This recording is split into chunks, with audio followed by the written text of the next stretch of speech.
నమస్కారం. సద్గురు శివానందమూర్తి గారి గురించి, వారికి అత్యంత సన్నిహితులైన శ్రీ కేఆర్ నందన్ గారి అనుభవాలను తెలుసుకోవటానికి ఇంతకుముందు చేసిన దాని కొనసాగింపుగా ఇప్పుడు ఆయనతో మరిన్ని వివరాలు తెలుసుకుందాం. నమస్కారం నందన్ గారు. ఇంతకుముందు మనం మాట్లాడినప్పుడు మీరు అద్భుతంగా గురుబోధని, గురుతత్వాన్ని, ఆధ్యాత్మిక విషయాలు చాలా చెప్పారు. దీంతోపాటు కొన్ని పర్సనల్ విషయాలు కొన్ని తెలుసుకోవాలని నేను అనుకుంటున్నాను. ఇప్పుడు మీరు చాలా తక్కువ లోకీలో చెప్పారు మీ మామగారైన ప్రధానమంత్రి పివి నరసింహారావు గారి గురించి. అలా ఒక దేశ ప్రధానికి మీరు అల్లుడు మా నరసింహారావు గారికి. అలాగే మీ కుటుంబ వివరాలు, కొంత మీ బ్యాక్గ్రౌండ్, వాటి గురించి కూడా చెప్పండి. మా ఇంటి పేరు కొండపల్లి. మా నాన్నగారిది అంటే ఖమ్మం జిల్లా కల్లూరు గ్రామం. కల్లూరు గ్రామం మాది. మాకు చాలా ఆస్తులు ఉండేవి. మా నాన్నగారికి వారసత్వంలో దాదాపుగా 500 చిల్లర ఎకరాలు వారికి వచ్చింది. అందులో 400 ఎకరాల దాకా టెనెన్సీ యాక్ట్లోనే సరెండర్ చేశారు. ఆ తర్వాత సీలింగ్ వచ్చింది. 2 యూనిట్లు మాత్రమే మిగిలాయి. సరే, అది కల్లూరు. మా తల్లిగారేమో వారిది మహబూబ్ నగర్ జిల్లా.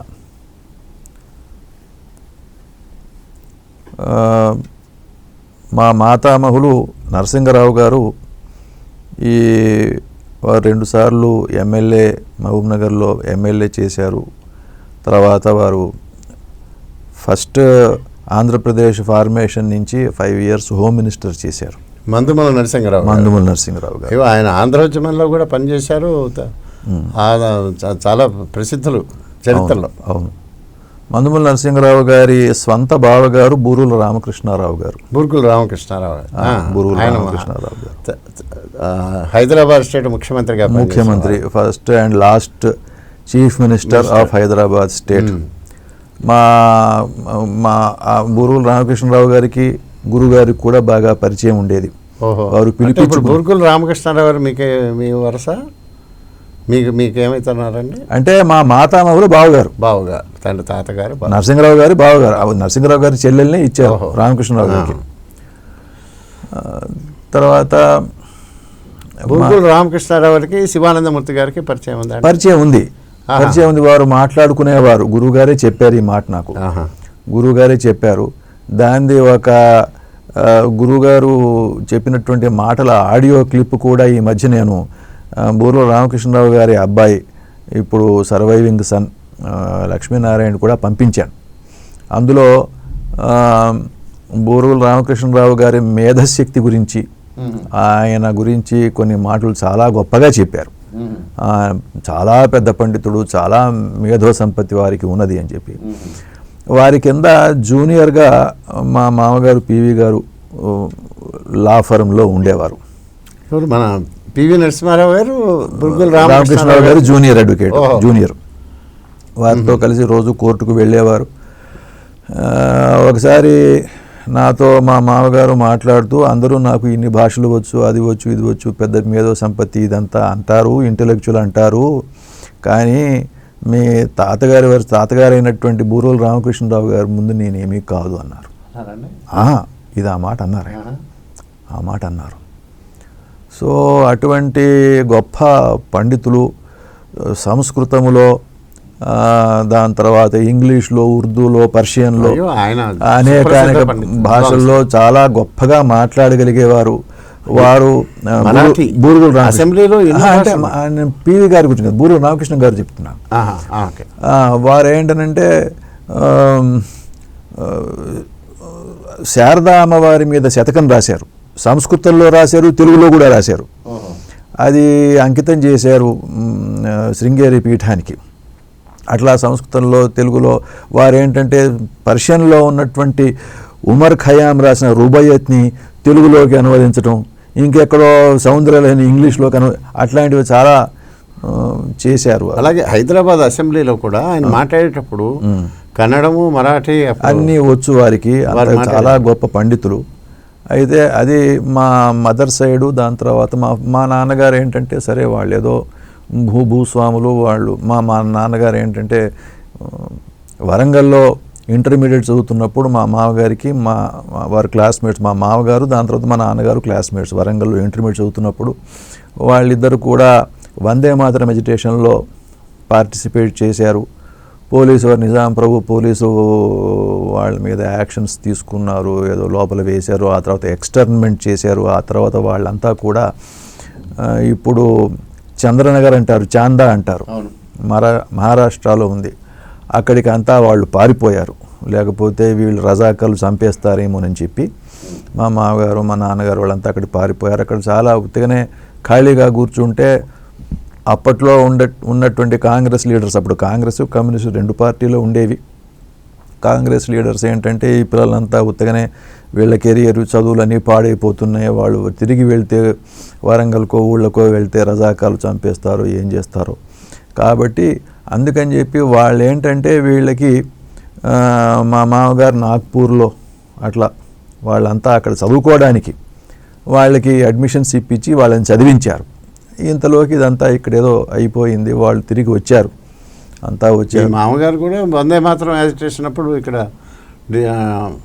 డిబార్ చేస్తే అక్కడికి వెళ్ళారు కదా. అదే మా మామగారు మా నాన్నగారు ఇద్దరిని ఎక్స్టర్న్మెంట్ ఆర్డర్స్ ఎక్స్టర్న్మెంట్ ఆర్డర్స్ నాగ్పూర్లో చదువుకున్నారు. అట్లా వాళ్ళకి పరిచయం. అప్పటి నుంచి ఏదో కాంటాక్ట్స్ మా ఫ్యామిలీకి. వివాహం ఎప్పుడైందండి? మా వివాహం 1981 అండి. అది పెద్దలే డిసైడ్ చేశారు అప్పుడు? పెద్దలే డిసైడ్ చేశారు. 1981 ఫిబ్రవరిలో. అంటే అప్పటి గురువుగారు మీరు కలిశారు? అప్పటికి నేను గురువుగారిని కలిశాను. 79లో కలిశాను. ఆ తర్వాత సరే నా మ్యారేజ్కి వారు రాలేదు. అప్పటికి ఇంకా నాకు వారి గురించి సరిగ్గా తెలవదు. పూర్తిగా ఆయన ఇన్ఫ్లుయెన్స్ పూర్తిగా. పివి గారికి గురువు గారికి ఎలా ఉండేదండి ఎప్పటి నుంచి? పివి గారు నేను గురువు గారితో పరిచయం కంటే ముందు నుంచే పివి గారు గురుగారు పరిచయం. ఎందుకంటే వరంగలే కదా పరిచయం. అప్పుడు 1976లో అనుకుంటాను మా మామగారికి ఇక్కడ చీఫ్ మినిస్టర్ పదవి తీసేశారు. అవును, 76 కదా. అవునండి. తీసేసిన తర్వాత ఈ కరీంనగర్లో ఎవరో ఒకరి ఇంటికి మ్యారేజ్కి పిలిచారు. ఈ పదవి పోయిన తర్వాత 2-3 వారాల తర్వాత వారు గురువుగారికి కూడా భక్తులు, ఆ ఫ్యామిలీ వాళ్ళు గురువుగారిని కూడా పిలిచారు. రాఘవేంద్రన్ కూడా వెళ్ళాడు. అక్కడ గురువుగారు ప్యాండాల్లో ఒకరే కూర్చొని ఉన్నారట, ఎవరు లేరు. ఇదే గురుగారు కాదు, మా మామగారు. గురువుగారు రాఘవేంద్రన్తో చూసావా అక్కడ పివి గారు, నీకేమనిపిస్తోంది అని అడిగారట. ఆ పాపం పదవి పోయి 2-3 వారాలు అయింది, ఒక్కడు కూడా లేడు, ఒంటరిగా కూర్చొని ఉన్నారు, పాపం ఏకాంతంగా ఉన్నారు అన్నట. అంతే కనిపిస్తున్నదా? మరి మీకేం కనిపిస్తున్నది? గురువుగారు రాఘవేంద్రంగా అడిగితే భారత ప్రధానమంత్రి కనిపిస్తున్నాడు నాకు అన్నారు. అబ్బా, ఎప్పుడు చెప్పారండి ఇది ఎప్పుడో 76లో. 76లో జలగా వెంగళరావు గారు అంతకుముందు, అంటే జస్ట్ ఆయన పదవీచ్యుతులైనారు, వెంగళరావు వచ్చాడు, ఒక్కడే ఉన్నాను. అప్పుడు చెప్పారు గురువు గారు రాఘవేంద్రంతో, I'm seeing the future prime minister of India. అట్లా తర్వాత సరే మా మామగారు అనూహ్య రీతిలో వారు ఏదో హైదరాబాద్కి పోయి కుర్తాళంలో పీఠాధిపతి కావాలన్నా ఇట్లా అట్లా అనుకుంటున్నట్టు నేపథ్యంలో రాజీవ్ గాంధీ గారికి దుర్మరణం, అవును, అసాసినేషన్ అయ్యింది. ఇది నిజమేనండి? కుర్తాళం పీఠాధిపత్యం అనేటటువంటిది కూడా ఒక ఆలోచన ఉండిందంటారు. అందుకని చాలా చోట్ల విన్నాను, నిజమే. ఎందుకంటే అప్పట్లో ఉన్నటువంటి స్వామీజీ ఢిల్లీలో అన్ని సర్దేసుకున్నారు, పుస్తకాలు సరి చాలా పుస్తకాలు. ఆయన ఉద్దేశం కుర్తాళం పీఠాధిపతి కావాలని. అప్పుడు first of all retirement from politics, total retirement from politics.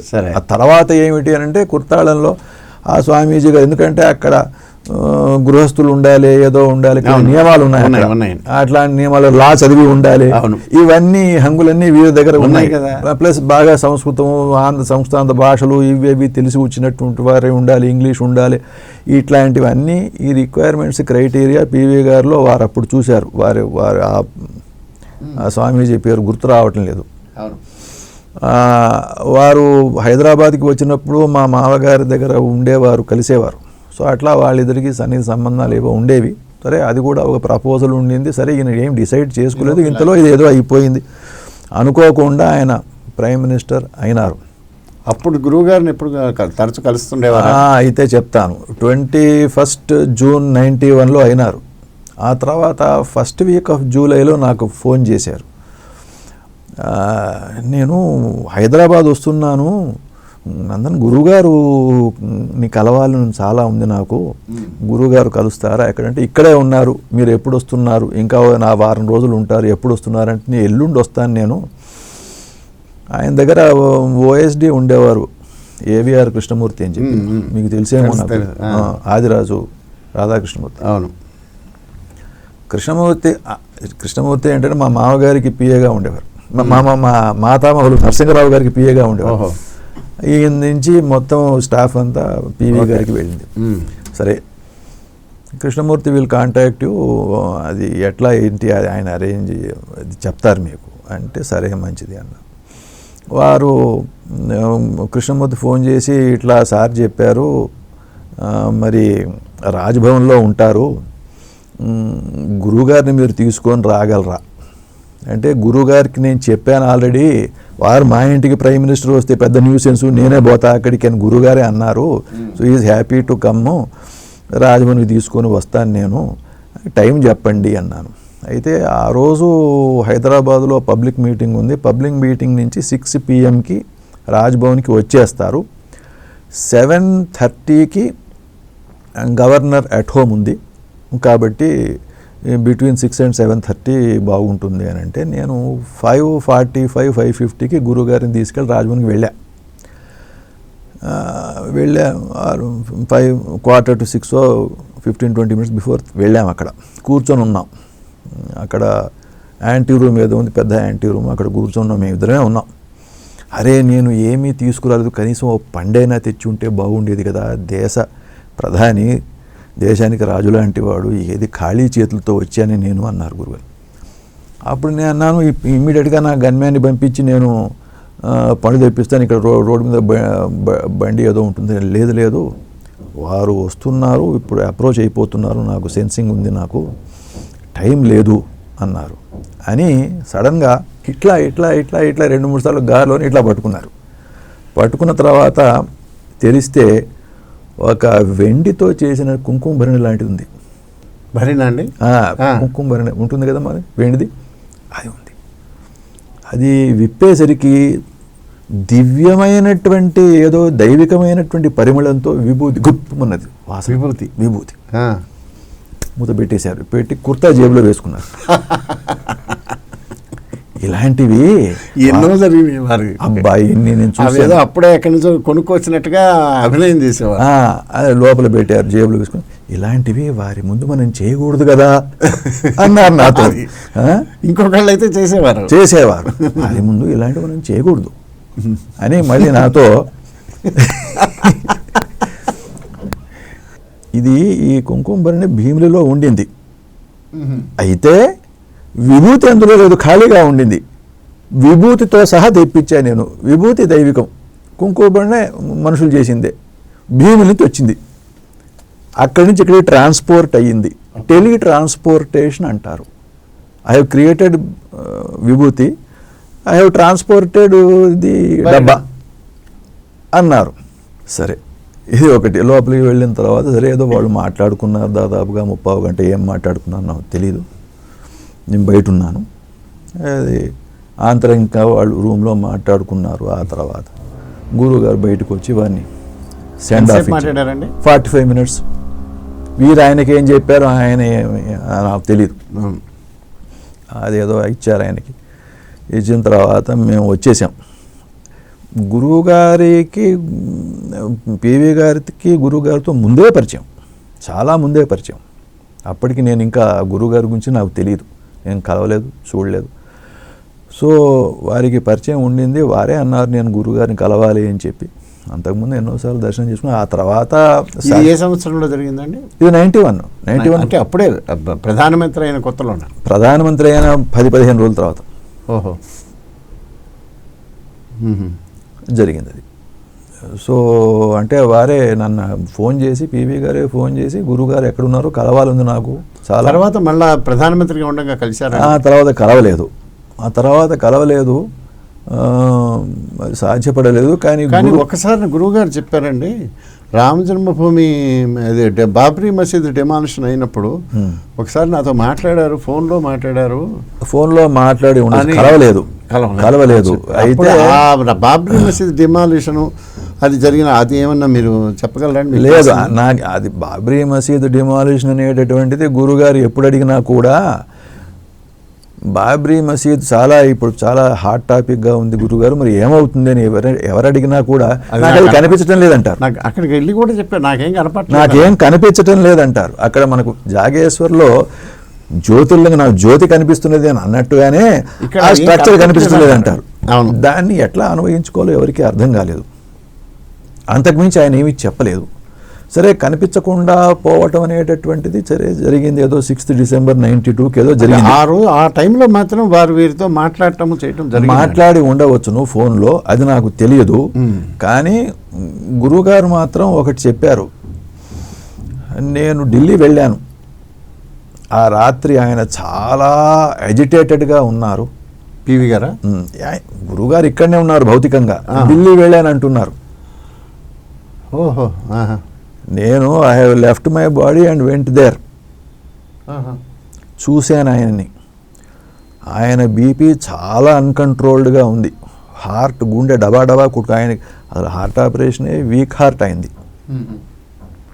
చాలా ఫిజికల్గా డేంజరస్ స్ట్రెస్ అండ్ స్ట్రెయిన్లో ఉన్నారు. అండర్స్టాండబుల్. అప్పుడేం వారితో మాట్లాడలేదండి స్వప్నంలో? కానీ స్వప్నం కాదు, అదంతా నాకు తెలియదు. Astral body. కానీ యాస్ట్రల్ బాడీలో వెళ్ళి నేను చూశాను. వారికి కొంత శక్తి ఇచ్చాను. వారికి ఫిజికల్గా వారికి ఏం కాకుండా ఈ స్ట్రెస్ వల్ల. అంటే అది బాబ్రీ మసీద్ కూలిన తర్వాత ఆ రోజు కూలిపోయింది. ఆ రాత్రి అసలు ఆ రోజున కూడా ఆయన ఎవరికి బయటకి రాలేదు కదా? రాలేదు. ఆ తర్వాత రాలేదు.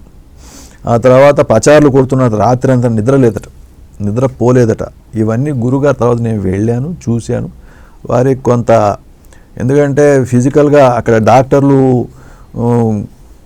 ఏదో వారిని కామ్ చేయడానికి ఏదో గోళీ ఇచ్చినా ఏది పనిచేయటం లేదట. అంత హై రేసింగ్ బీపీ అట్లా స్ట్రెస్లో ఉన్నారట.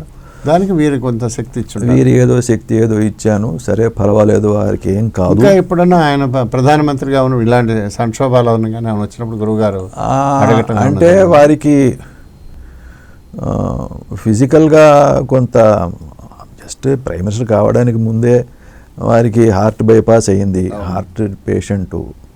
సో దానికి మరి ఫర్దర్గా ఏమీ కలవలేదు. కానీ అంటే ప్రధానమంత్రిగా ఉండగా మళ్ళీ ప్రధానమంత్రిగా ఉండగా ముఖాముఖి కలవలేదు.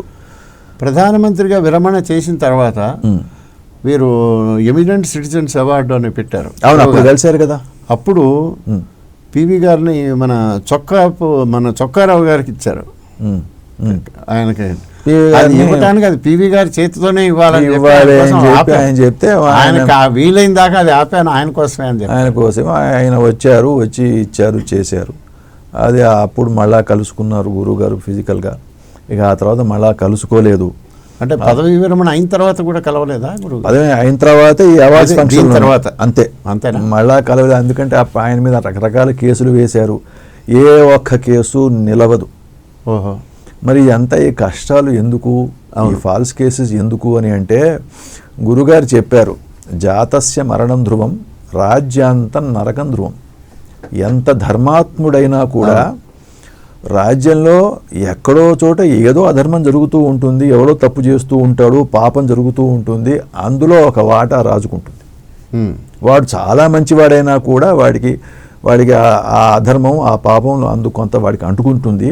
కాబట్టి రాజ్యం ఏలినటువంటి వాడు ఎవడైనా సరే కొంతకాలం అది కడుక్కోవడానికి నరకానికి పోవలసిందే.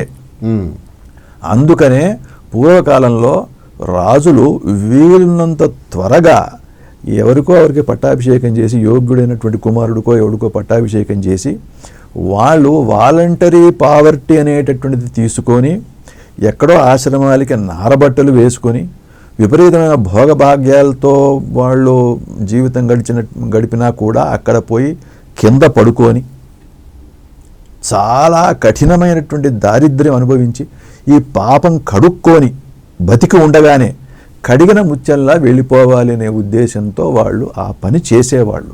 ఇప్పుడు నరసింహారావు గారు అలా ఏమైనా ప్రయత్నం అయితే ప్రయత్నం చేయలేదు. ఇదంతా అప్రయత్నంగా వారిని కడగటం అనేటటువంటిది జరుగుతున్నది. వారు మినిస్టర్గా ఉన్నప్పటి నుంచి ప్రైమ్ మినిస్టర్ దాకా దేశానికి రాష్ట్రానికి చాలా సేవలు చేశారు, చాలా మంచి పనులు చేశారు, వారు చాలా పుణ్యం కట్టుకున్నారు. సో పాపం ఇక్కడ పోయింది. ఇప్పుడు ఈ తర్వాత వారికి అత్యుత్తమ ఉత్తరగతులు ఉంటాయి అని చెప్పారు. చెప్పిన తర్వాత వారు కాలం చేసిన తర్వాత డిసెంబర్లో నాతో అన్నటువంటి మాట, ఒక్క సెకండ్ కూడా ప్రేతత్వం లేదు మీ మామగారికి, దేహం నుండి ప్రాణం విడిపోయిన తత్క్షణమే స్వర్గంలో ఉన్నారు అబ్బా అని చెప్పారు అని ఒక మాట అన్నారు. వారిని క్రిటిసైజ్ చేసే అర్హత నాకు తప్ప ఇంకెవరికీ లేదు. వారిని గురించి క్రిటికల్గా మాట్లాడితే ఎవరన్నా వారికి నచ్చకపోయేది. వారిని క్రిటిసైజ్ చేసే అర్హత నాకు మాత్రమే ఉంది, ఇంకెవరికీ లేదు అన్నారు నాతో ఒకసారి. ఇట్లా మా మామగారికి ఇప్పుడు మీరు అది ఉద్యోగంలో ఉన్నారు కదా, అప్పుడు మీరు ప్రధానమంత్రికి అల్లుడుగా, అప్పుడు ఆ టైంలో ఏమన్నా మీరు ఎలా ఫీల్ అయ్యారు? ఎక్కువ మరి అందరైతే చాలా ఏమీ అనిపించలేదండి, నిజం చెప్తున్నా. అధికార భోగం అనుభవించాలనుకుంటారు. నేను నిజమే చెప్తున్నానండి, నాకు ఏమీ అనిపించలేదు. ఎప్పుడు ప్రయత్నం కూడా ఏం చేయలేదా? నాకు అడుగుతారు కదండి మా ప్రధానమంత్రి గారు అల్లుడు అంటే, ఏం అడుగుతారో నాకు తెలియదు. మరి మీరు ఇక్కడే ఉన్నారా? ఇప్పుడు హైదరాబాద్? ఇక్కడే ఉన్నాను, నేను హైదరాబాద్లోనే ఉన్నాను. నేను అక్కడ స్థితిలోనే నేను నా స్థితిలో ఉన్నాను. నా కర్మ నేను కడుక్కోవాలి, వారి కర్మ. అప్పుడు కొంచెం ఎక్కువ సెక్యూరిటీ అదేమైనా ఇబ్బందిగా ఫీల్ అయ్యారా? ఇబ్బంది ఏంటంటే నేను ఆల్రెడీ ఆ జాబ్లో ఉన్నాను కాబట్టి గన్మెన్లు వీళ్ళు వాళ్ళు అలవాటే. మా వాళ్ళకి ఇంట్లో వాళ్ళకి కొంచెం ఇబ్బందిగా ఉండేది. వాళ్ళు స్వేచ్ఛ. మనందన్ గారు మీరు ఇందాక అన్నారు కదా, అనుకోకుండా మీకు తటస్థించింది. మామూలుగా అయితే ఆయన చూపించరు, ఇంకొకళ్ళని మహిమలు చూపించటం ఎవరికి చాలా తీసుకుంటారు, చాలా తీసుకుంటారు. ఇంకేదన్నా ఇటువంటి మీ ఇరకలా జరిగినాయా? మా అమ్మాయి పుట్టిన తర్వాత 3వ బర్త్డేనో 4వ బర్త్డేనో నాకు తెలియదు. మామూలుగా పుట్టినరోజు నాడు ఏదో గురుగారికి ఆశీస్సుల కోసం మనం వెళ్తాం. నేను హైదరాబాద్ ఉన్నా, వారు భీమిలిలో ఉన్నారు. నేను ఫోన్ కాల్ చేశా పొద్దున్నే, ఇవాళ తిథి మా అమ్మాయి పుట్టిన తిథి, వారికి మీ బ్లెస్సింగ్స్ ఆశీర్వచనం అమ్మాయికి ఇవ్వండి అని చెప్పి అడిగాను. తప్పకుండా ఆశీర్వచనం ఇవ్వకపోవటం ఏమిటి, నాకు ఏదో ఇవ్వాలనుకుంటున్నాను, ఏంటో నాకు ఇంకా క్లారిటీ లేదు, ఇప్పుడు నేను పూజకి వెళ్తున్నాను, 1 గంటన్నర 2 గంటల తర్వాత నాకు కాల్ చేయి అన్నారు. సరే అట్లానే 2 అవర్స్ తర్వాత కాల్ చేశా. వారు ఏంటంటే నాకు, నా భార్యకి, నా అమ్మాయికి చిన్న డబ్బాలు పెట్టుకోండి, అందులో విభూతి వేస్తూ ఉండేవారు, వచ్చి విభూతి వేయించుకుంటూ ఉండండి అని చెప్పారు నాతో. అట్లా ప్రతిరోజు స్నానం తర్వాత మా విభూతి డబ్బాలు తీసుకుని మేము విభూతి ధరించేవాళ్ళం మేము ఫస్ట్ స్నానం చేసిన వెంటనే. అట్లా మా అమ్మాయికి కూడా పెట్టేవాడిని. అది స్నానం చేసిన దానికి మూత పెట్టేసా, అక్కడ పెట్టాను పూజా రూమ్లో. మీ అమ్మాయిది విభూతి డబ్బా ఉందిగా అంటే ఉంది, అది తీసి ఓపెన్ చేసి అందులో ఏది ఉంటే అది ఇవ్వండి అన్నారు. పొద్దున్నే నేను విభూతి పెట్టానే, అందులో అమ్మాయికి స్నానం చేసిన తర్వాత అందులో ఏమీ లేదు, ఇప్పుడు ఏదన్నా ఉంటే ఇవ్వండి అంటారు అని వెంటనే పరిగెత్తి వెళ్ళి పూజా రూమ్లో విభూతి డబ్బా తీస్తే అందులో ఒక యాలకు ఉంది. ఏముందండి? యాలకు, కార్డమం అంటారు, ఉంది. వెంటనే కాల్ చేసి గురువుగారికి చెప్పా ఇట్లా ఉంది అని చెప్పి. అదే ఏది ఇవ్వాలి అంటే నాకు ఏదైనా ఒకటి పంపించాలి అని, ఇది తట్టింది నాకు, సుగంధ ద్రవ్యము, ఇది శుభమును ఇస్తుంది, ఇది అమ్మాయిని తినమని చెప్పేసేయండి అన్నారు.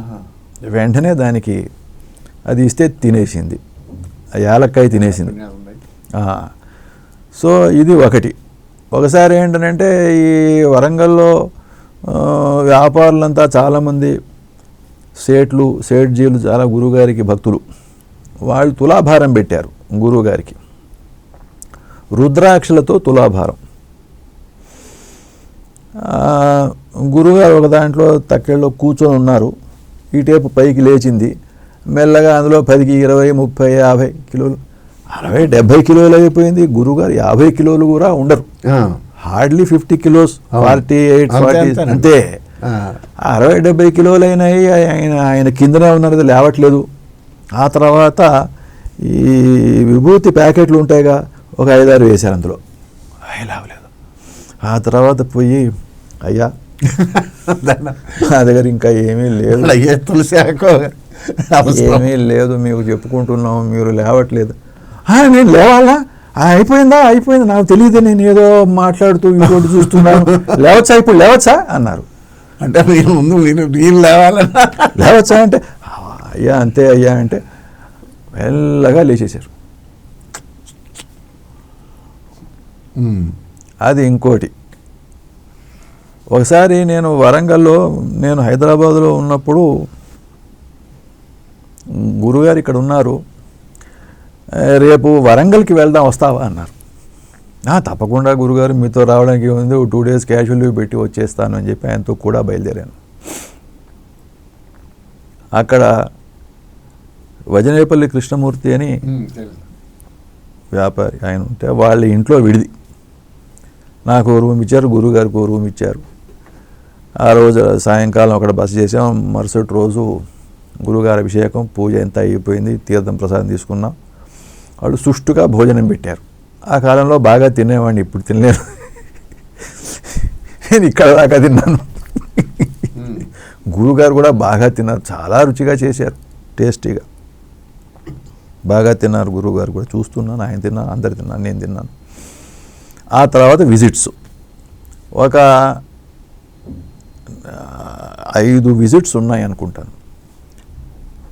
ఏ ఇంటికి పోయినా ఓ ప్లేట్ నిండా పులిహార, ఒక గ్లాస్ నిండా పరమాన్నం, ఇంకేదో గారె బూరె, అది ఇది ఏంటేంటో పెడుతున్నారు.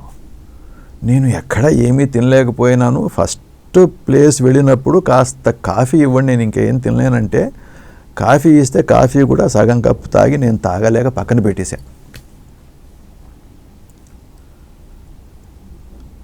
గురుగారు మాత్రం అసలు ఈ మెతుకు మిగలకుండా ప్లేట్లు ఖాళీ చేస్తున్నారు. అప్పుడే తిని బయలుదేరాం. ఈయన 5 ఇళ్లలో 5 సార్లు ఏదేది పెడితే అది మొత్తం ప్లేట్లన్నీ ఖాళీ చేశారు. ఇది 1980 అంటే వారి బాడీ 1980 కాదు, 1990, సారీ 90, అంటే 25 సంవత్సరాల ముందు వారు వదిలేదు. ఇప్పుడు ఇదే 20 కాదు, 30 సంవత్సరాలు, 2015లో కదండి వారు. సరే అట్లా. అయితే ఇది బహుశా మీరు 1990 అంటే బాగా మంచి, కాస్త ఆరోగ్యం కూడా బాగానే ఉన్నది అప్పుడు ప్రస్తుతం వారికి. 2015లో వారికి ముందు 2012, 13 ఈ మధ్య కాలంలో, అంటే వారు నిష్క్రమించడానికి కొన్ని సంవత్సరాల ముందు కూడా ఇదే విషయం. అప్పుడు ఆయన అస్సలు పూర్తిగా ఆహారం మానేశారు, మొత్తం అన్నద్వేషం ఏదో వచ్చింది ఎవరో అని అన్నారు. ఏమీ తీసుకునేవాడు కాదు, పూర్తిగా శుష్కించి ఉండి ఏమి కొద్దిగా చెంచాలతోనే ఏదైనా తీసుకునే టైంలో ఒక కప్పులో అంత చారు, 2 చెంచాల రైస్ వేసేవారు. అంతకుమించి అట్లా చెంచాతో కలిపేసేసి మిసెస్ రాఘవేంద్రన్ గారు ఇస్తే అదే కొంచెం తిని అందులో కూడా కొంచెం మిగిలి పక్కన పెట్టేసేవారు.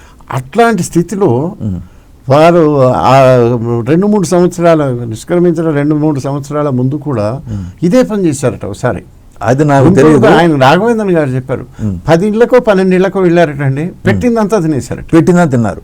అయితే నేను అన్నాను, ఇదేమిటి, బాగా కడుపున బాగా తిన్నారు, మళ్ళీ 5-6 ఇళ్లలో అన్నీ విపరీతంగా తిన్నారు, అక్కడ తినడానికంటే ఇంకా ఎక్కువ తిన్నారు, ఎట్లా వీరికి ఆయాసం లేదు, ఏమీ లేదు అని. సరే మేమంతా వచ్చాము, 3 o'clock 3:30కి మళ్ళా విడిది చేరాము. మేము కూర్చున్నాం, బయట చెప్పులు తీసేసి కూర్చున్నాం. నేను కాఫీ తెస్తాను అని చెప్పి ఆవిడ వెళ్ళింది, గృహిణి లోపలికి వెళ్ళింది, మంచినీళ్ళు కాఫీ తెస్తానని చెప్పి. పోయిన వెంటనే నేను గురువుగారు మీ ఇద్దరే ఉన్నాం, మీరు బాగా తిన్నారు, కడుపు నిండా తిన్నారు, ఆ తర్వాత అరడజన ఇళ్లలో ఇంతింత తిన్నారు, మీరు ఎట్లా తినగలిగారు అంటే నేను తింటేగా అన్నారు. తింటేగా అంటే ఏమిటి అంటే అది ఇక్కడనే ఉంది, ఇక్కడి నుంచి కిందకి దిగలేదన్నారు. కిందికి దిగకపోవటం ఏమిటి, అన్నీ మింగారు కదా అన్నాను. నిజమే, కానీ ఇది విశుద్ధి చక్రం, ఇది ఆకాశతత్వంలో ఉంటుంది. యోగికి ఇది కంట్రోల్లో, పరిపూర్ణుడైనటువంటి మహాయోగికి ఇది కంట్రోల్లో ఉంటుంది. నేను తిన్న వెంటనే ఇక్కడ దాకానే వెళ్తున్నది, ఇక్కడి నుంచి ఆకాశంలోకి వెళ్ళిపోతుంది అన్నారు. అదేమిటి అంటే అంతే, రుద్రమహాదేవుడు హాలాహలం స్వీకరించాడు, ఇక్కడి దాకే వెళ్ళింది, ఆకాశంలోకి వెళ్ళిపోయింది. కానీ నీలంగా ఇక్కడ రంగు పూస్తారు, ఆకాశం అంతా నీలంగా ఆకాశంలోకి వెళ్ళిపోయింది. ఇది అంతే. నేను ఒకసారి ఇదే విషయం అడుగుతానండి. జఠరాగ్నికి లోపల పెద్ద అగ్నిహోత్రం ఉంది కదా, అందులో ఏదైనా పోతుంది అంతే. అది సరే, కానీ ఫిజికల్గా పట్టాలి కదా. నాతో చెప్పినటువంటి మాట ఇది, ఇక్కడి వరకే వెళ్ళింది, ఇక్కడి నుంచి ఆకాశంలోకి వెళ్ళింది. నాకు లోపలికి కడుపులోకి వెళ్ళలేదు, ఆకాశంలోకి వెళ్ళింది. అది గురువు గారికి తీవ్రమైన జ్వరం రావటం, చాలా అస్వస్థ స్థితిలో చాలా తరచుగా జరుగుతుండేది. మళ్ళీ ఆయన పనులన్నీ ఆయన చేసుకుంటుండేవారు, అన్ని రకాలు, అందులో ఏం తేడా ఉండేది కాదు. వచ్చిన వాళ్ళతో 2 అయినా 3 అయినా కానీ అందరితో పంపించే వెళ్ళేవారు. పోయిన మరుక్షణం నిస్త్రాణంగా పడిపోయేవారు. కానీ ఉన్నంత వరకు మాత్రం ఆయన ఎన్ని గంటలైనా అలా ఉండగలిగేవారు. దీన్ని మీరు ఎలా చెప్తారండి, ఆ స్థితి ఏమిటి? యోగిని గుర్తించడం అనేటటువంటిది వన్ ఆఫ్ ది థింగ్స్. యోగికి ఏంటనంటే మొత్తం విశ్వమంతా ఒక ప్రాణశక్తి నిండిపోయి ఉంది అన్నారు ఆయన.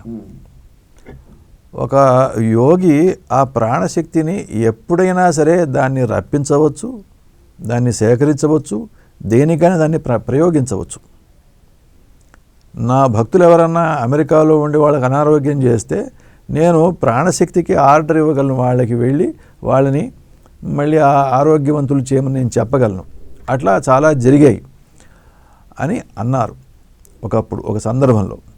కాబట్టి వారు యోగి కాబట్టి ఈ జ్వరం అనేటటువంటిది వారు ఎన్నో భక్తుల యొక్క కర్మ అది ఇది వారి మీద తీసుకునేవారు. సో అందుకని చెప్పి వారికి ఈ విధమైనటువంటి అనారోగ్యములు అవి ఏవో చేసేవి, జ్వరం వచ్చేది, అంతా ఏదో అయ్యేది. కానీ అట్ ది సేమ్ టైం ప్రాణశక్తి అనేటటువంటిది వారి వశంలో ఉంటుంది, సంపూర్ణత వారి వశంలో ఉంటుంది. అందుకని చెప్పి ఆ ప్రాణశక్తితో మళ్ళీ తమను తాము మెయింటైన్ చేసుకోగలిగారు అనేటటువంటిది. లేకపోతే వేరే వాళ్ళు 7-8 సంవత్సరాలు హై ఫీవర్లో అట్లానే కొనసాగితే అనే టెస్ట్ లేదు వారి మీద. అన్ని టెస్టులు చేశారు, ఎందుకు వస్తున్నదో ఎవరికీ తెలియదు. పైరెక్సియా ఆఫ్ అన్నోన్ ఆరిజిన్ అని రాశారు. పైరెక్సియా ఆఫ్ అన్నోన్ ఆరిజిన్, ఇది డాక్టర్ వెంకట్రావు గారు చెప్పారు. ఇట్లా రాసి పెట్టాం మేము. వారికి స్కానింగ్స్ చేయించారు, ఎంఆర్ఐ చేయించారు, ఇంకేదో చేయించారు. ఏది చేసినా ఏమిటో తెలియదు, ఓన్లీ టెంపరేచర్ ఉంది, హై ఎలివేటెడ్ బాడీ టెంపరేచర్ అయితే ఉంది. కానీ అది ఎందుకు వస్తుందో తెలియదు. మేము చేతులు ఎత్తేసాము, వారు నవ్వారు. స్పెసిఫిక్గా ఏమీ చెప్పలేదు. అయితే కాకపోతే కర్మ వారి మీదకి తీసుకునేవారు. ఒక రోజు కూర్చుంటే రాఘవేంద్రని చెప్పాడు. కూర్చుంటూ ఉండగా ఈ చేతి మీదకి నల్లగా కమిలిపోయినట్లు ఇట్లా చుట్టూ ఒకటి వచ్చిందట ఏదో. ఏమిటి గురుగారు ఇట్లా, ఆ చేయి అంతా ఇట్లా కొయ్యబారినట్లు అయిపోయింది. ఏమిటి గురుగారు ఇట్లా అయిపోయింది అని అంటే ఇట్లా అన్నారట. ఒక నిమిషం తర్వాత అది పోయిందట. నా భక్తురాలు బీహార్ రాష్ట్రంలో మంచి ఆధ్యాత్మిక మార్గంలో ఉంది. ఆవిడికి ఎవరు చూసుకునేవారు లేరు, మనుమడు తప్ప. ఆ మనుమడు ఆవిడికి ఉపచారాలన్నీ చేస్తూ ఉండేవారు, వృద్ధురాలు. అయితే ఆ మనుమడు నీళ్లు బావి దగ్గరికి చేదుకోవడానికి బిందె తీసుకొని వెళ్తే అక్కడ వాడిని నాగుపాము కాటేసింది. వాడు చనిపోతే ఈవిడికి ఎవరు ఉండరు. అప్పుడు ఈ ఆవిడ యొక్క ఆధ్యాత్మిక ప్రగతి కుంటుపడుతుంది. అది కాకూడదు. అందుకని చెప్పి ఆ అబ్బాయిలో ఉండే విషయం నేను నా మీదికి తీసుకున్నాను. అప్పట్లో ఇంకా వారు వరంగల్లో ఉండేవారు, ఇంకా చిన్న వయసులో ఉండేవారు. అదంతా అట్లా అయిపోయింది. ఒక నిమిషం తర్వాత అది జీర్ణం అయిపోయింది. సో అట్లా ప్రాణశక్తితో మహిమతో వాళ్ళ కర్మలు చాలా తీసుకున్నారు. ఇప్పుడు ఒకసారి అమెరికాలో మన బలుసుపాడులో ఉంటారు గంటాల వెంకటరమణ గారు. ఆయన అమెరికాలో ఉన్నప్పుడు దాదాపుగా మృత్యుముఖంలోకి వెళ్ళారు. ప్రాణాపాయ స్థితి, డాక్టర్లు అందరూ హోప్లెస్ అని చెప్పేశారట. ఆ టైంలో ఉన్నట్టుండి గురువుగారు ఇక్కడ తీవ్రమైన జ్వరం వచ్చేసిందట. ఆయన మామూలు అయిపోయారు. ఇట్లాంటివి నేను మళ్ళీ ఆయన అసలు ఎవరైనా లేవదీస్తే లేవలేని స్థితిలో ఉండే అత్యంత బలహీన స్థితిలో ఉండి కూడా మళ్ళీ అక్కడ ఎవరికో గృహప్రవేశం అయితే ఇంకేదో దేశంలో ఆ టైంలో ఆయన అక్కడ ఉన్నారట. ఇవన్నీ ఇట్లాంటివి చాలా నేను చూశాను. ఎందుకనంటే వారికి ఒక స్థానం అంటూ లేదు, విశ్వమంతా వ్యాపించినటువంటి చైతన్యం కాబట్టి వారు అవన్నీ వారికి చాలా ఈజీగా మనకు అర్థం కావు, కానీ అవన్నీ జరిగినాయి. తర్వాత ఇంకోటి హైదరాబాద్లో ఒకసారి ఎగ్జిబిషన్ ఏదో జరిగింది. ఇతర రాష్ట్రాల వాళ్ళు వచ్చారు. ఇక్కడ ఏదో శిల్ప హస్తకళలో ఏవో ఎగ్జిబిషన్ పెడితే ఈయన ప్రత్యేకంగా వెళ్ళి నేను ఎగ్జిబిషన్ చూడాలని చెప్పేసి వాళ్ళని తీసుకొని వెళ్ళారు. వెళ్ళి ఆ స్టాల్స్ అన్నీ తిరిగి ఒక స్టాల్ చాలాసేపు ఉన్నారట. అక్కడ చూసిన ఆ అమ్మాయి ఎక్కడో బీహార్ నుంచో ఎక్కడి నుంచో వచ్చిందట. ఆ స్టాలు చాలా కన్నీళ్ళు పెట్టేసుకున్నదట. ఆయనకి ఏదో కనెక్షన్, ఆమెను అనుగ్రహించడానికి వెళ్ళటం, ఏదో చేయటం, అది ఏమిటి అనేది వీళ్ళకి తెలియదు, ఎవరికీ తెలియదు. ఇట్లా చాలా ఉన్నాయి, చెప్పుకుంటూ పోతే వారికి కూడా విసిగిస్తుంది. కాబట్టి కొన్ని చెప్పేవారు, కొన్ని చెప్పకుండా, అసలు చెప్పినవే చాలా తక్కువ, చెప్పనివి చాలా ఎక్కువ. తర్వాత కొంతమంది ఈ భక్తులే చెప్పింది. ఒకరికి వరంగల్లో డాక్టర్ గారికి ఏదో అస్వస్థత వస్తే ఒక ఆవిడ ఎవరో వచ్చేసి చేసిపోయిందట. అక్కడ ఎవరు పంపించారో తెలీదు. వాళ్ళింటో గురువుగారి పటం చూస్తే ఈయన పరమ గురువు హిమాలయాల్లో ఉంటారని చెప్పారట. ఇట్లా ఈ గురువు పరంపర, ఈ పరమ గురువులు ఒక వ్యవస్థ ఉంది అంటారు కదా. దీని విషయం గురువుగారు ఎప్పుడన్నా మీకు ఏమైనా చెప్పారా? మైత్రేయ మహర్షియే పరమ గురువు అని చెప్పారు. ఇప్పుడు అప్పట్లో ఉన్నటువంటి మహర్షులు ఎవరు కూడా లేరు ఇక్కడ, అందరూ తపోలోకానికి వెళ్ళిపోయినారు. మైత్రేయ మహర్షులు కూడా వెళ్ళిపోయి ఉండేవారేమో, కానీ కృష్ణ నిర్యాణ కాలంలో శ్రీకృష్ణుడు ఆ వేటవాడు బోయవాడేదో కాలికి బాణం కొట్టాడు కదా, ఇంకా నా అవతార కాలం అయిపోయింది అని తెలుసుకున్న తర్వాత మైత్రేయ మహర్షులని వారిని స్మరించుకున్నారు శ్రీకృష్ణుడు. మైత్రేయుల మహర్షి వారు వెంటనే హిమాలయాస్లో ఎక్కడో ఉండేవారు, హరిద్వారంలో ఎక్కడో ఉండేవారు. ద్వారకలో వారు ఇమీడియట్గా అప్పటికప్పుడే శ్రీకృష్ణుడి ముందు వారు వచ్చి నిల్చున్నారు. అప్పుడు శ్రీకృష్ణ వారు ఏంటనంటే, భవిష్యత్తులో నేను అంటే వారు 80 సంవత్సరాల వయసులో వారు రథసారథ్యం చేశారు మహాభారత యుద్ధంలో. ఆ తర్వాత 125 సంవత్సరాల దాకా ఉన్నారు. ఆ లాస్ట్ 45 సంవత్సరాలు కూడా ఏకాంతంలో తపస్సులో గడిపేవారట. ఎవరు కూడా దగ్గరికి వచ్చేవారు కాదట. సంవత్సరంలో ఒక్కసారి తన పుట్టినరోజు నాడు మాత్రం 36 సంవత్సరాలు అనుకుంటా, 36 సంవత్సరాలు మహాభారత యుద్ధం తర్వాత 36 సంవత్సరాలు కృష్ణ నిర్యాణం.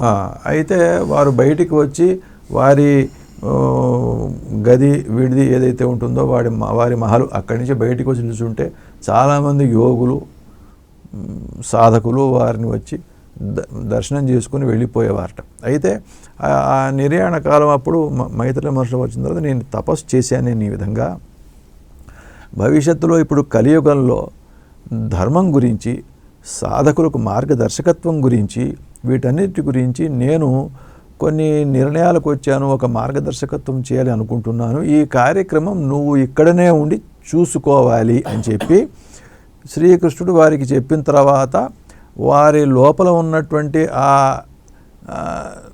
ధర్మకర్మ సముచ్చయం అదంతా కూడాను ఆ అంశం అంతా మైత్రుల వారిలో ప్రవేశపెట్టి తన విష్ణు తేజస్సు, కృష్ణ తేజస్సు వెళ్ళిపోయింది. ఆ తర్వాత ఇప్పుడు ఆ మైత్రేయ మహర్షి గురువు గారని కొంతమంది అనుకుంటారు. ఆ మైత్రేయ మహర్షి గురువు గారని నేను కూడా అనుకుంటాను. ఆ మైత్రేయ మహర్షికి గురువు గారికి తేడా లేదు. అంటే పోలికలు ఏం కనపడలేదు. పోలికలు, ఫిజికల్ పోలికలు అంటే అది కాదు, ఏదైనా మీ- నేను ఒక మాట చెప్తాను. నేను చివరికి చాలా ఆలోచించిన తర్వాత ఎందుకో నా మనసు లోపల మైత్రేయుల వారికి గురువు గారికి అభేదము అనేటటువంటి ఒక కన్క్లూషన్కి వచ్చా. వచ్చిన తర్వాత ఒకరోజు 11th జూలైకి నేను భీమిలిలో ఉన్నాను. అది పరమగురు దినమని అక్కడ అవును, అవును. 11th జూలైకి గురుగారు ఎక్కడికి వెళ్ళరు, అవును. భీమిలిలోనే ఉంటారు. అప్పుడు ఏదో ఒక పరమగురు దర్శనం అక్కడ అయింది ఆ రోజున అని. పరమగురు దర్శనం కావటం కాదు, అక్కడ ఏంటంటే అయన సంధి, ఓహో, ఉత్తర దక్షిణాయన సంధికాలం. అవును. సంధికాలం జనవరి 11కి జూలై 11కి ఈ రెండు సంధికాలం. దక్షిణ ఉత్తరాయణ సంధి ఏమో జనవరిలో, ఉత్తర దక్షిణాయన సంధి జూలైలో. అవును. ఈ 2 రోజుల్లో as per the English calendar గురుగారు ఎక్కడికి వెళ్ళి భీమిలోనే ఉంటారు. అది అట్లా పాటిస్తూ వచ్చారు. అయితే ఒక సంవత్సరంలో అది జ్ఞాపకం లేదు నాకు, గురుగారి జూలై 11కి నేను భీమిలి వెళ్ళిన తర్వాత అక్కడ ఏదో అంతా వారి అనుగ్రహ భాషణం ఏదో పాద పూజ అయిపోయింది, అంతా అయిపోయింది, అనుగ్రహ భాషణం అయింది. అయిన తర్వాత అంతా వారికి దండం పెట్టుకుని వెళ్ళిపోతున్నారు. కొంతమంది చేతిలో పూలమాలలు ఉన్నాయి. నేను కూడా పూలమాల పట్టుకున్నాను. పట్టుకుని అందరూ వేస్తూ పోయినారు, అట్లా వేసి వెళ్ళిపోతూ ఉన్నారు. నేను కూడా వేస్తూ వీరే మైత్రేయ మహర్షులు అని అనుకుంటూ ఆ మైత్రేయ మహర్షులకు వేస్తున్నానని నేను వేశాను. ఆ మాట పైకి అన్నారా? అనలే, మనసులో మైత్రేయ మహర్షుల వారిని తలుచుకొని వారికే వేస్తున్నానని వేశాను. ఆ మాల ఇట్లా పడింది, తత్క్షణమే ఇట్లా తీసి నా మెడలో వేశారు. అది ఏంటో నాకు తెలీదు. ఓహో. సరే, ఆ తర్వాత ఇంకొక ఎప్పుడో నెక్స్ట్ విజిట్లో ఒక షెల్ఫ్ లాగా ఉంది. ఆ షెల్ఫ్లో అంటే కబోర్డ్ లాగా ఉంది, అందులో అన్ని షెల్ఫ్లు ఉన్నాయి. షెల్ఫ్ల లోపల కింద ఏదో కొన్ని పుస్తకాలు ఉన్నాయి. గురుగారు కింద కూర్చొని భీముల వారి ఇంట్లో పుస్తకాలు తీసి చూస్తూ ఉన్నారు. నా మనసు లోపల వీరే మైత్రేయులు అనేది నేను పట్టలేకపోయాను. నేను అప్పుడెప్పుడో అంతకుముందు 3-4 సంవత్సరాల క్రితం మైత్రేయులు అని చెప్పి నేను తలుచుకొని వారిని స్మరించుకొని నమస్కరించుకుంటూ గురుగారికి మెడలో వేస్తే వెంటనే నా మెడలో వేసి ఇట్లా పడింది, తక్కువని తీసి అది ఫ్రాక్షన్ ఆఫ్ ఎ సెకండ్లో చేశారు. అది అందరూ ఆశ్చర్యపోయినారు. సరే ఏదో అని చెప్పి అది కళ్ళకద్దుకొని పక్కన పెట్టుకున్నాను. సరే పూలు వాడిపోతాయి, ఆ తర్వాత చెట్టుకు వేస్తాం. సరే నేను లోపలికి వెళ్ళాను, అక్కడ ఎవరు లేరు. గురుగారు మీకు ఓ మాట చెప్పాలని నేను ఇంకా పట్టలేకపోతున్నాను అన్నాను. అది చూస్తూ అన్నారు. నా మనసు చెప్తున్నది మీకు మైత్రేయుల వారికి తేడా లేదు, మీరే మైత్రేయులు, మైత్రేయులే మీరు అని నేను అనుకుంటున్నాను అన్న. ఒక మాట చెప్పాలని వెళ్ళినప్పుడు పెద్దగా నా వైపు చూడకుండా అన్నారు చదువుకుంటూ. అన్న వెంటనే ఇట్లా చూశారు, ఇట్లా అన్నారు. అబ్బా, కూర్చోబెట్టారు. ఇదంతా అయిపోయిన తర్వాత రాఘవేంద్రన్ గారు శివానంద యోగం అని ఒక పుస్తకం రాశారు. అందులోనో లేకపోతే వారు చెప్పిందో ఏంటనంటే 1000 సంవత్సరాల క్రితం గురువుగారు జాగేశ్వర్లో ఉన్నారట. అక్కడికి మైత్రేయుల వారు వచ్చారట. అది వాళ్ళ ఫస్ట్ కలయిక, మొట్టమొదటి కలయిక. ఇది గురువుగారే చెప్పారని రాఘవేంద్రన్ గారు అన్నారు. మరి మైత్రేయుల వారు ఎవరు అని అంటే వారికి తల్లి తండ్రులు ఎవరు అక్కడ మనకి ఋషి చరిత్రలో ఎక్కడా లేదు. ఈ రాఘవేంద్రన్ గారే కూడా మేము నమ్ముతారు ఆయనే మైత్రేయులని అని నాకు రాఘవేంద్ర తర్వాత చెప్పాడు. నేను నా మనసు పలికినటువంటి మాట చెప్తున్నాను, గురువుగారికి చెప్పుకుంటే కూర్చో అన్నారు, మాట్లాడబాక అని. సరే అది అయిపోయింది. రాఘవేంద్ర ఏమన్నారంటే ఇది గురువుగారు చెప్పిన విషయం అట. గురువుగారు అంటే మైత్రేయులు వచ్చారట. వచ్చిన తర్వాత అసలు ఒక సదాశివతత్వంలో నుంచి అనాదిగా ఎప్పటి నుంచో వస్తూ ఉన్నటువంటి ఒక చైతన్యము సద్గురువుల రూపంలో అది ఉంది అని మైత్రేయులు మైత్రేయుల వారు తెలుసుకున్నారట. మైత్రేయుడు అంటే ఏమిటి? ఇది నేను అడిగాను గురువుగారిని. మిత్ర అంటే సూర్యుడు. సూర్యుడు ఏంటి అంటే ఆత్మవస్తువు. సూర్యానాం ఆత్మ అని సూత్రం గురుగారు చెప్పారు. ఆ ఆత్మవస్తువు నుండి శుద్ధ ఆత్మ ఈ విధంగా మూర్తి భవించింది. ఇది ఏమిటి అని అంటే పూర్వ బ్రహ్మకల్పంలోనే ఉందట. ఇది ఈ వచ్చే బ్రహ్మకల్పంలో నేను రావాలి అని అనుకున్నదట. అది ఆ తత్వం వచ్చింది. అందుకని తల్లిదండ్రులు మైత్రుల వారికి లేరు. తల్లిదండ్రులు ఉంటే ఒక శరీరం ఉంటుంది, ఒక ఇతమిద్దమైన ఒక రూపం ఉంటుంది. మైత్రుల వారికి లేదు. కాబట్టి వారు కామరూపులు. ఓ బాలుడిగా కనిపిస్తారు, 16 వయసుగా కనిపిస్తారు, 25గా కనిపిస్తారు, ఎట్లన్నా కనిపిస్తారు వారు. సో వారు వీరు కలుసుకున్నారు. వీరేంటో వారికి తెలిసిపోయింది, వారేంటో వీరికి తెలిసిపోయింది. వాళ్ళిద్దరూ మనం ఒకటి కావాలి అని అనుకున్నారట. అనుకొని మైత్రేయుల వారు తన చైతన్యము తన తత్వంతో సద్గురుల రూపంలో సద్గురుల్లోకి, సద్గురు శివానందమూర్తి గారు తన మొత్తం చైతన్యము తన తత్వంతో వారిలోకి, ఇట్లా ఈ ఎంటర్డ్ సంయోగమైంది. అట్లా సంయోగమైంది. ఇద్దరు ఒకటి అయిపోయినారు. అది నాకు మనస్సు ఎట్లనో నాకు పలికింది. నేను ఈ వృత్తాంతం తర్వాత ఈ మధ్యకాలంలో రాఘవేంద్రన్ గారు రాసిన పుస్తకం చదివిన తర్వాత అందులో రాశారు. అప్పటిదాకా నాకు తెలియదు. ఇప్పుడు ఈ జూలై 11వ తారీఖు దీని గురించి చాలామంది అంటాం, అక్కడ వారికి ఒక మొదటిసారి పరమ గురువు దర్శనం ఇచ్చారు, అందుకే ఆ స్థలాన్ని ఏదో చేశారు. మొదటిసారి కాదు, ఫస్ట్ ఏంటనంటే జూలై 11th అని కాదు, ఆ భీమిలి అనేటటువంటిది ఆ లేఅవుట్ ఆ మామిడి తోట వారు తీసుకున్న తర్వాత ఇక్కడ నేను ఉండాలి. ఎందుకు ఉండాలి ఇక్కడ అని అంటే, ఇది ఈ లాంజిట్యూడ్ అంటారు కదా, ఆ రేఖ, ఆ రేఖ మీద లాంజిట్యూడ్ రేఖ మీద భీమిలిలో ఉత్తర దిశగా చూస్తే అది డైరెక్ట్గా కాశీ తర్వాత తిబెట్ కైలాస్కి అదే రేఖ మీద ఉంటుందట భీమునిపట్నం. సో ఈ రేఖ మీద ఉన్నటువంటి ప్రతి ప్రదేశం కూడా ఉత్తరముఖంగా మనం కూర్చుంటే అది తపస్సుకు జ్ఞానసిద్ధికి చాలా దోహదపడుతుంది అనే ఉద్దేశంతో వారు అక్కడ భీమిలిలో, ఆ తర్వాత దక్షిణాన సౌత్ పోల్ దాకా ఎక్కడ భూమి లేదు, సముద్రమే ఉంది. సో లాస్ట్ పాయింట్ ఆ రేఖ మీద భీమునిపట్నం. అందుకనే వారు భీముని ఎంపిక చేసుకున్నారు.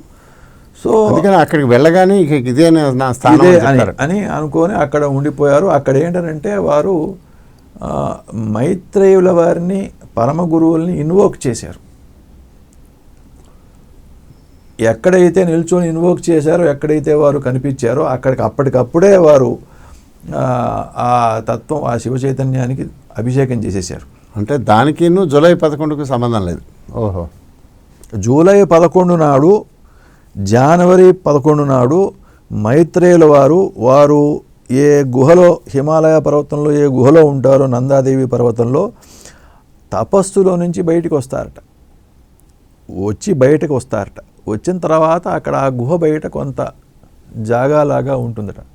అక్కడ ఊర్ధ్వలోకంలో ఉన్నటువంటి వాళ్ళు, గంధర్వులు, విద్యాధరులు, వాళ్ళు వీళ్ళు దేవతలు వచ్చి వారిని దర్శనం చేసుకొని నమస్కరించి వెళ్ళిపోయి మళ్ళీ వారి లోపలికి వెళ్ళిపోతారట. ఆ రోజు బయటకు వస్తారు తపస్సులోంచి. 1992 ప్రాంతాల్లో గురువుగారు అక్కడ భీమిల్లో యజ్ఞాలు మహర్షుల చరిత్ర కూడా అప్పుడు చెప్పారు. 94లో చేశారు. ఉన్నారు అప్పుడు? ఆ నెల రోజులు నేను ఉన్నాను అక్కడ. ఆ చివరిలో వర్షం వచ్చిందట, ఏదో ఒక అది పూర్ణాహుతి అయిన తర్వాత వర్షం వచ్చింది. ఎలా అండి కొంచెం చెప్పండి, అప్పుడు ఏం జరిగింది? గురువుగారు ఏంటనంటే కర్మచక్రం చాలా చాలా పెద్దదైపోయింది.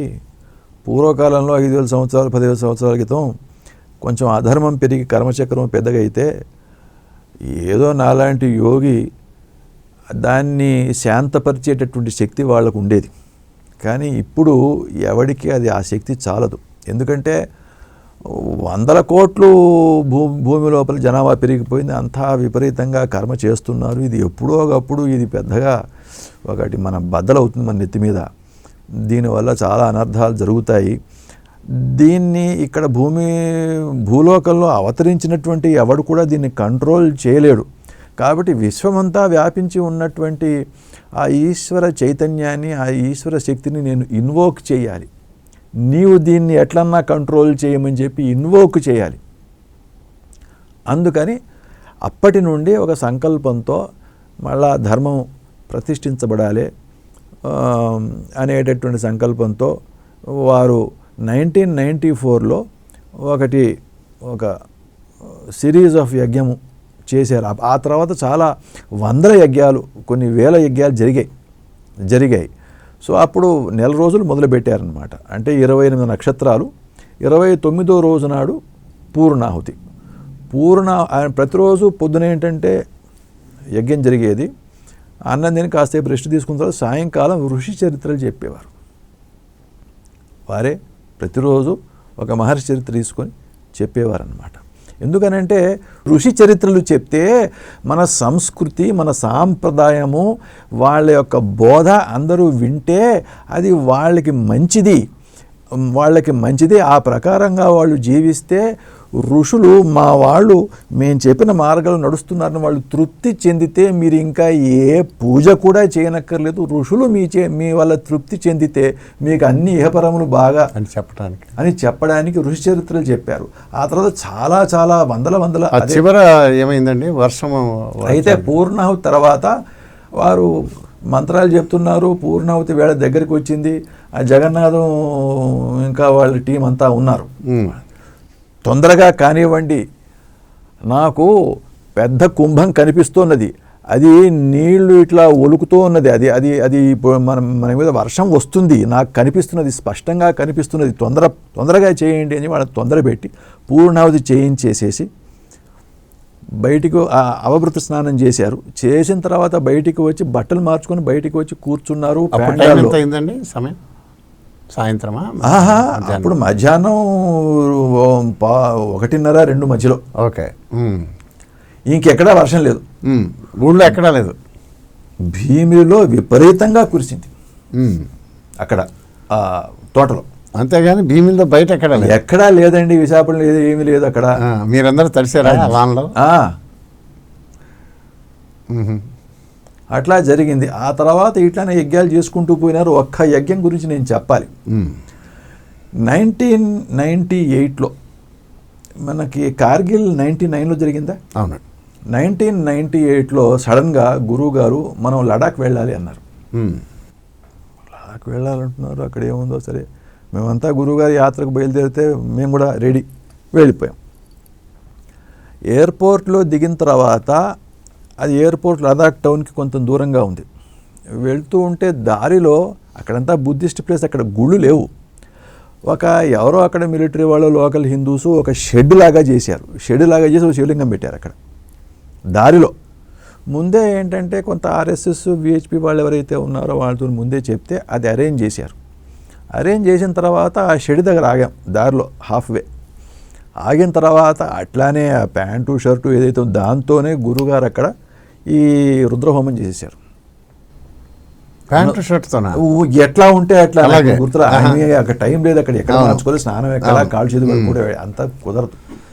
మంత్రం అంతా చెప్పేశారు, అక్కడ హోమం చేశారు. ఉన్నది ఉంటుంది, ఏ బట్టలతో వెళ్ళామో దారిలో అక్కడే ఆగి చేసేసారు. చేసిన తర్వాత అంతా అయిపోయిన తర్వాత వారు 5 నిమిషాలు మాట్లాడారు. The enemies of the nation will be striking India at this place. I have invoked Rudra Mahadeva to protect our frontiers and to help our army to defeat the enemies అని 1998 సెప్టెంబర్లో చెప్పారండి ఈ మాట. వారికి ముందే తెలుసు కార్గిల్లో అంతా జ్వరపడతారు, చేస్తారు అని చెప్పి.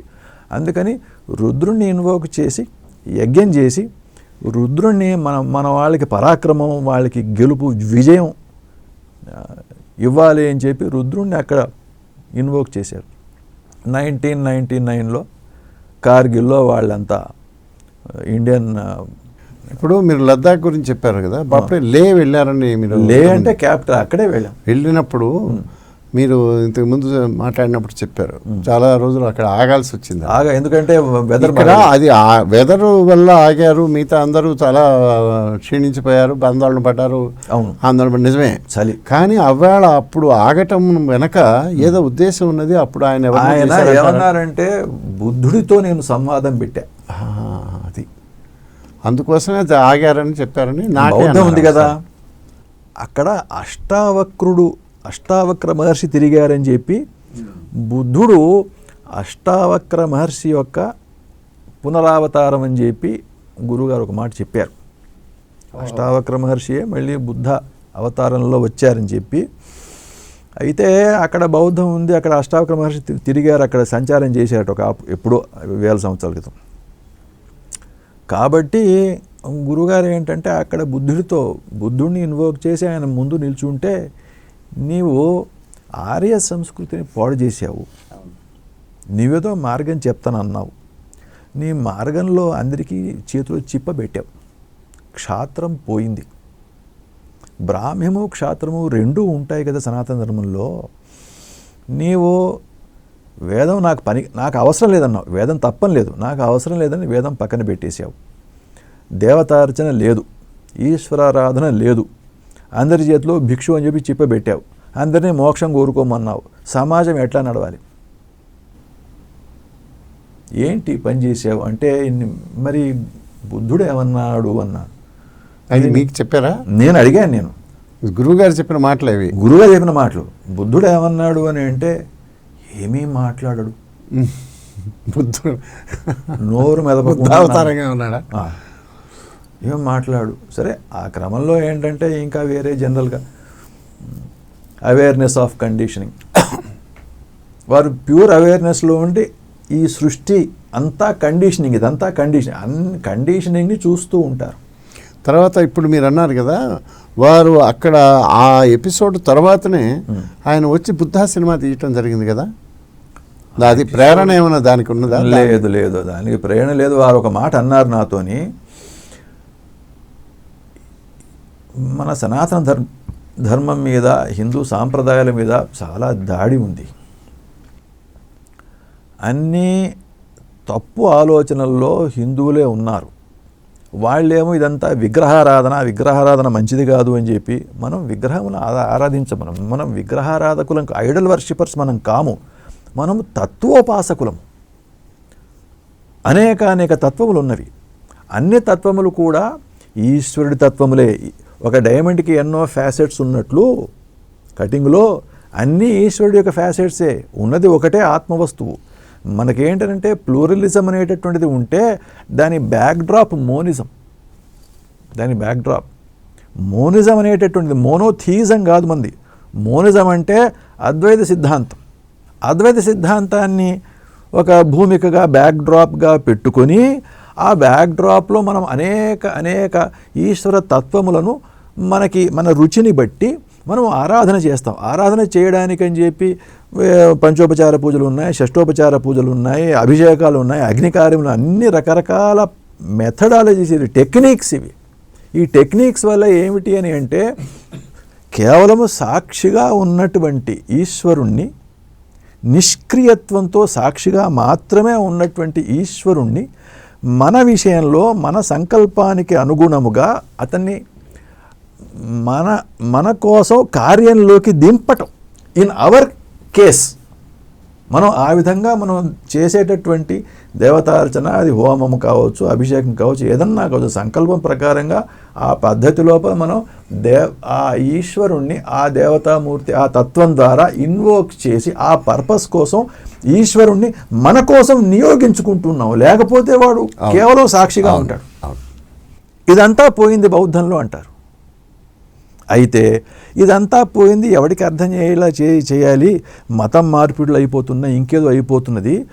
అయితే మళ్ళీ యథావిధిగా పూర్వ వైభవంతో సనాతన ధర్మాన్ని మళ్ళీ స్థాపించే లోపుగా సనాతన ధర్మంలో దేవతార్చన లేనటువంటి ఒక ప్యూర్ ఎసెన్స్ లాంటిది బౌద్ధం. కాబట్టి అప్పటిదాకా బౌద్ధంలో ఉన్న పొరపాటు లేదు అని వారి ఆలోచన. బౌద్ధంలో ఉండే పొరపాటు లేదు. ఈ హిందూ ధర్మాన్ని వదిలి వెళ్ళిపోకుండా ఏదో ఇస్లాంకో క్రిస్టియానిటీకి వెళ్ళిపోకుండా పోనీ బౌద్ధంలో అంటే అంబేద్కర్ గారు చెప్పారు కదా, ఆయన ఏంటంటే ఇస్లాంని క్రిస్టియానిటీ అన్నింటినీ కూడా ఆయన ఖండించి బౌద్ధం బాగుందన్నారు. పోనీ ఇదంతా మీరు వదిలిపెట్టి ఇంకెక్కడికో పోకుండా బౌద్ధంలో ఉంటే పర్వాలేదు, నాకు యాక్సెప్టబుల్. ఆ తర్వాత మళ్ళీ ఇటే వస్తారు. తర్వాత నందన్ గారు ఆఖరికి గురువుగారు వారి తర్వాత ఆ వ్యవస్థ, ఆయన బోధలు, ఆయన సందేశము ఎలా అవుతుంది తర్వాత దాని గురించి ఎప్పుడన్నా మీతో మాట్లాడారా? లేదు. నేను మీ తర్వాత చర్చించారా ఎప్పుడన్నా? లేదు. మీ తర్వాత ఏమిటి అనేటటువంటిది నేను ఆయన్ని ఎప్పుడు అడగలేదు. ఎందుకనంటే వారు ఉండరు అనేటటువంటి భావన నాకు కలగలేదు. ఓకే. కాబట్టి మీరు లేనప్పుడు ఏమిటి ఎట్లా అనేది ప్రస్తావన కానీ లేదు, నాకు రాలేదు. మీరు ఇప్పుడు మీ ప్రస్తుతం ఈ దశలో మీరు ఆయన బోధల్ని ముందుకు తీసుకెళ్ళడానికి ప్రస్తుతం మీరు చేస్తున్నది ఏమిటి?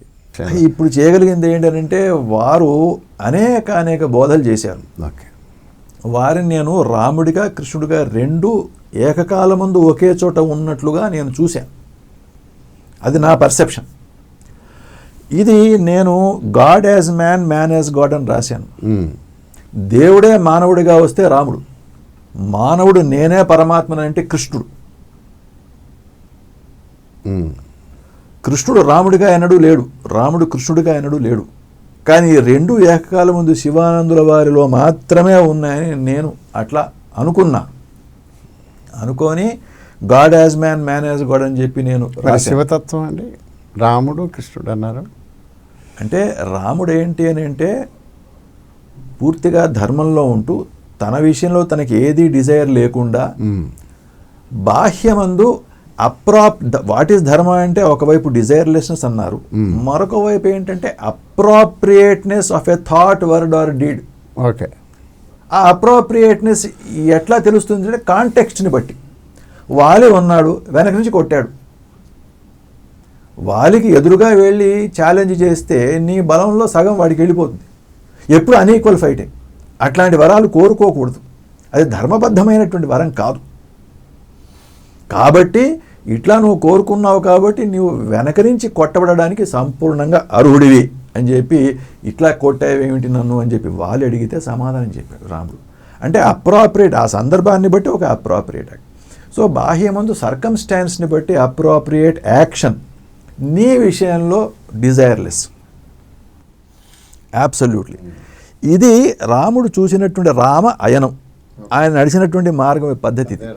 రాజుగా, భర్తగా, ఇంకా అడ్వర్సరీగా, ఓ ప్రత్యర్థిగా, ఓ కొడుకుగా, ఓ తండ్రిగా, ఎట్లా అయినా సరే ఆ సందర్భాన్ని బట్టి అప్రాప్రియేట్ యాక్షన్. నీ లోపల ఏ కోరిక లేదు, దేని విషయంలో దేని యందు ఆసక్తి కానీ ఏమీ లేదు, రుచి ఏమీ లేదు, నిర్లిప్తంగా ఉంటావు. సో ఇట్లా సనాతన ధర్మం యొక్క హయ్యెస్ట్ ప్రిన్సిపల్ ఆఫ్ ఎక్సలెన్స్ని తన నడవడిక ద్వారా రాముడు ప్రదర్శించి చూపించాడు. అయితే మనం ఏంటంటే ముందు భాష నేర్చుకుంటాం, వ్యాకరణం 6th క్లాస్లో 4th క్లాస్ నేర్చుకుంటాం. అది ఎందుకు అట్లా అనేటటువంటిది దాని సిద్ధాంతీకరణ కృష్ణుడు చేశాడు గీతలో. గీతాబోధ చేసి అంటే ముందు లాంగ్వేజ్, తర్వాత వ్యాకరణం. అవును. అంతేకాదు జ్ఞానం చెప్పాడు, యోగం చెప్పాడు, భక్తి చెప్పాడు, కర్మ చెప్పాడు.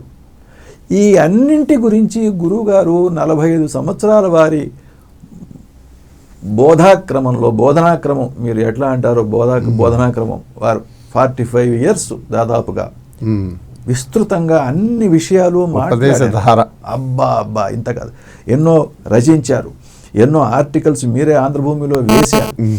ఆ తర్వాత అనేక రకరకాల దేవతా తత్వముల గురించి చెప్పారు, గీతా బోధ చేశారు, విష్ణు సహస్రనామ ప్రతి గురు చెప్పారు, కృష్ణాష్టమి నాడు చేశారు. వారు జ్ఞానం గురించి చెప్పారు, యోగం గురించి చెప్పారు, భక్తి గురించి చెప్పారు, కర్మ గురించి చెప్పారు.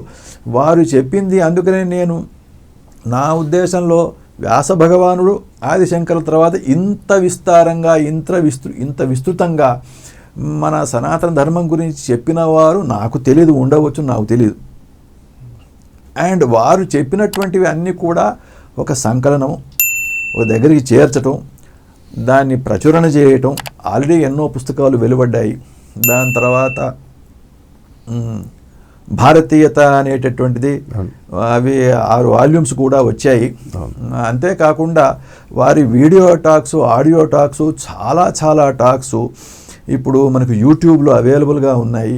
ఒక పెద్ద జ్ఞాన రాశి మనకి మార్గదర్శకత్వం చేయడానికి అని చెప్పి అనేక ఆస్పెక్ట్స్, అనేక యాంగిల్స్ నుంచి అందరికీ కూడా వాళ్ళకి హృదయంలో చేరేటట్లుగా ఒకరికి ఇట్లా చెప్తే వారికి దిగుతుంది, ఇంకొకరికి ఇట్లా చెప్తే అన్ని దిశల నుంచి అన్ని రకాలుగా బిందు స్థానం మాత్రం ఒకటే సత్యం. ఆ సత్యం గురించి ఎన్ని రకాలుగా ఎన్ని కోణాల నుంచి వారు ఆవిష్కరించారు. నీకు ఏది నచ్చితే అది పట్టుకో, ఏది నచ్చినా ఏది పట్టుకున్నా. ఇప్పుడు హరిశ్చంద్రుడు ఉన్నాడు, సత్యం మాత్రమే మాట్లాడుతున్నాడు. ఈశ్వరుడు కళ్యాణ గుణములలో సత్యం అనేది ఒకటి ఉంది. ఆ సత్యం పట్టుకున్నాడు, ఈశ్వరుడు చేరుకుంటాడు. నువ్వు ఏది పట్టుకున్నా కూడా, ఏ తత్వం పట్టుకున్నా, ఏ గుణం పట్టుకున్నా, ఆ నిర్గుణం యొక్క గుణములు ఇవి. ఈశ్వరుడికి నిర్గుణం అతనికి ఏ గుణం లేదు. కానీ మనతో ఈశ్వరుడు ఇంటరాక్షన్లో వచ్చినప్పుడు అతనిలో ఇట్లాంటి కళ్యాణ గుణములు కనిపిస్తాయి, మనకు కనిపిస్తాయి. అందులో ఏది పట్టుకున్నా వాడిని చేస్తాం అనేటటువంటి పద్ధతిలో వారు ఎన్నో చెప్పారు.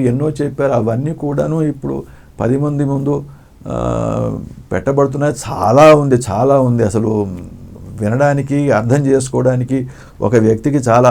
వారు నేను అనుకుంటాను తన ఈ జన్మలో ఎంతోమంది దశాబ్దాలుగా చేసేటటువంటి కార్యక్రమం వారు ఒక్కరు చేశారు.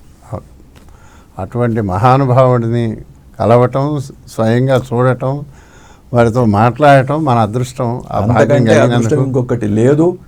ఆ తర్వాత వారి కాన్షియస్నెస్ని మనం అర్థం చేసుకొని దాంతో మనం ముడిపెట్టుకుంటే అంతే క్రమేపీ మనకి కూడా కర్తృత్వము, భోక్తృత్వము లేకుండా పోతాయి. ఆ తర్వాత నా పని నేను చేస్తా, అది నా డ్యూటీ, అది నేను చేస్తా. నేను ఎప్పుడు నా డ్యూటీలో కూడా ఆయన చేయిస్తారు. నా డ్యూటీలో ఎన్నడూ ఫెయిల్ గాను, నీ సంగతి నేను చూసుకుంటాను అనేటటువంటి మాట వారే అన్నారు. సో ఆ విధంగా అది మన జన్మని మనం సార్థకం చేసుకోవడం వారిని. ఇప్పుడు నేనేం చేయగలను? నాకు 69 సంవత్సరాలు నిండిపోయినాయి, 70 సంవత్సరాల్లో ఉన్నాను. నేను ఎక్కడో కార్గిల్కి పోలేను, లదాఖ్ పోలేను, ఏదో ఫైటింగ్ చేయలేను, ఏదో చేయలేను. నాకు ఉండేటటువంటి సిచ్యువేషన్లో నేనేం చేయగలను అని అంటే ప్రతినిత్యము దేశం, ధర్మం, సంస్కృతి గురించి దీన్ని రక్షించమని చెప్పి ఈశ్వరుని వేడుకుంటూ కోరుకొని సంకల్పాలు చేసి నా పూజ చేసుకోవటం. అంతేకాకుండా 1994లో గురుగారు ఏ హోమ ప్రక్రియ మొదలుపెట్టారు, అప్పటి సంకల్పాలను చెప్పుకుంటూ, గురు సంకల్పానుసారేణ అని అవన్నీ చెప్పుకుంటూ మేమేదో కొంతమంది కలిసి హోమం చేయిస్తున్నాం. ఇంతకుముందు డోక్లాం ప్రాబ్లం అయినప్పుడు కూడా ఆ సంకల్పంతో నేనేదో కొంత పుష్ ఇచ్చి నేను ఎల్వి గారు మేమంతా శ్రీశైలం వెళ్ళి ఏకాదశి రుద్రాభిషేకము, లక్ష బిల్వార్చన చేయించాం అక్కడ. అదే సంకల్పంతో జగన్నాథం వచ్చాడు. ఆ సంకల్పం చేయించిన 15 రోజులకి డోక్లాం సెటిల్ అయిపోయింది. ఇప్పుడు దాదాపుగా 80 చిల్లర హోమాలు అయిపోయినాయి. మళ్ళీ ఇంకా 40 రోజులకు మండలం నడుస్తోంది. మేమంతా ఏదో వంతులు కాంట్రిబ్యూషన్ చేసుకొని ఎవరినో పెట్టి చేయిస్తున్నాము. దీనివల్ల కరోనా వ్యాధి స్తంభించాలి అని చెప్పి, ఇంకా ఇట్లాంటివన్నీ ఏదో దేశం కోసం, ఈ చైనా గొడవ తీరిపోవాలని, మళ్ళీ ఇప్పుడు ఈ ఏదో సిక్కులు ఏదో గొడవ పెడుతున్నారు, ఇంకేదో పెడుతున్నారు. ఇవన్నీ ఏదో ఈశ్వరుడే మనల్ని రక్షించాలి, ఈశ్వరుడే నడిపించాలి. ఆ ఉద్దేశంతో మేమేం చేయగలం దేశం కోసం అంటే ఇదన్నా చేయాలి కదా. ఏమీ చేయకపోతే కోరుకోమన్నారు గురువు, మనస్ఫూర్తిగా కోరుకోమన్నారు. కోరుకోవటంతో మాత్రమే కాకుండా ఇంకేదన్నా పోనీ ఒకటి ఇట్లాంటిది ఏదన్నా దేవతార్చన హోమం కార్యక్రమం చేయగలిగితే చేయాలి అని చేయిస్తున్నాం కొంతమంది మేము కలిసి. చాలా సంతోషం సార్, ఇంతకన్నా ఏం కావాలి, మహద్భాగ్యం. చాలా ధన్యవాదాలు మీరు వచ్చినందుకు. నందన్ గారి అభిప్రాయాలు, ఆయన శివానందమూర్తి గారిని దర్శించిన తీరు ఇప్పుడు విన్నాం. ఇలాగే మరికొందరు ఆయనకు అత్యంత సన్నిహితులైనటువంటి ప్రముఖుల ద్వారా వారి అవగాహనని వారి జ్ఞానాన్ని మనం పొందే ప్రయత్నం చేద్దాం. నమస్కారం.